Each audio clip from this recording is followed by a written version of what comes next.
Introduction. আমরা প্রবাসীরা কেন প্রতারক,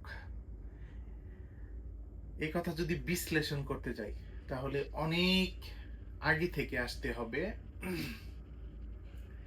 আমাদের এত কলঙ্ক কেন, প্রবাসীদের এত দুর্নাম বদনাম কেন? যেমন ধরেন, কিছু মানুষ বাংলাদেশ থেকে আসে, মানুষ কিন্তু ভালো মন্দ সবকিছু মিলাইয়া সব জায়গায় আছে। মানে কথায় আছে না যে একটা গ্রামে যদি একটা খারাপ লোক থাকে তাহলে ওই গ্রামের নামটা বদনাম হয়ে যায়। যদিও আমার ওইভাবে বলা ঠিক হবে কিনা জানি না। আমরা বাঙালি জাতি হিসাবে আমরা নিজেরাই নিজেদের ক্ষতি করি। এই জন্য বিদেশে, বিদেশের মাটিতে মানুষের কাছে আমাদের কোনো মূল্য নাই।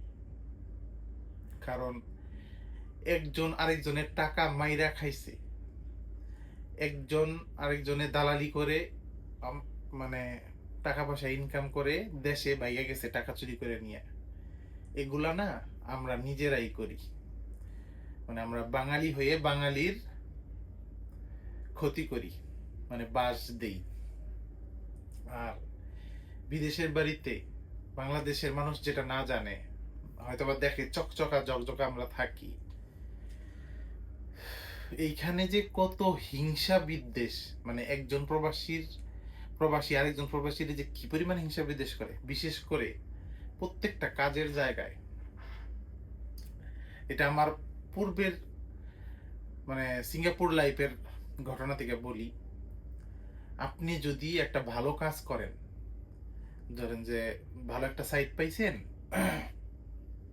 8টা-10টার কাজ, ওভার টাইম আছে, ভালো স্যালারি ভালো পাইতেছে, নিয়মিত ডিউটি হইতেছে, আরেকজন সাইট কেটে রুমে বসে রয়েছে। ওই ভালোটা সে সহ্য করতে পারবে না, ভিতরে ভিতরে এমন জ্বলা জ্বলবো, মানে পারলে আল্লাহর কাছে না মানে নামাজ পড়ে দোয়া করবো আপনার সাইটটা যেন কেটে যায়। শুধু সিঙ্গাপুরে না, মালয়েশিয়াতেও দীর্ঘ 8 বছর ধরে আছি। অনেক কিছু দেখা দেখা মানুষের কাছ থেকে শিখা, ঠেলা গোতা উষ্টা খাইয়ে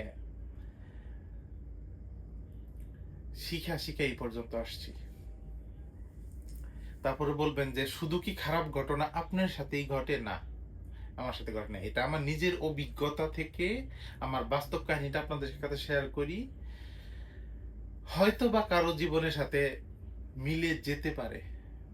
অনেকেই এরকম কমেন্টস করতেছেন, অনেকেই আমার লাইফ স্টোরিটা, জার্নিটা পছন্দ করতেছেন।